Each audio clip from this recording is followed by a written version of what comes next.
kenapa kok wong nek pas Idul Fitri kok kudu halal bihalal? Sebabe apa? Sebabe wong sing rumangsa salah kuwi njaluk pangapura kuwi halal.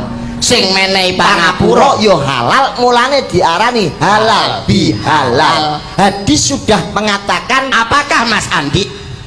as-sholatu khairum minan naum. Alah, ya ampun. Kuwi takem wae. As-sholatu khairum minan naum subuh napa piye? Artinya apa kuwi? Salat itu lebih baik daripada tidur. Kowe nek pas riyaya isuk kuwi sing mbak lakoni apa? Salat apa? Salat subuh. Terus bar salat subuh terus Salat Id. Dan nek kowe turu apa iso melok riyaya gak salat Id? Kuwi lho kocruk maneh as-sholatu khairum minan naum kuwi lho. Dalile ning kono kuwi. Dalil ngawur kok iso. Lah nek kowe dalile apa Dajjal? Lah tapi aku ya ora sombong ora pamer. Wong sing calon mlebu swarga ki aku iso niteni. Potonganmu. Mas Bambang Tribawana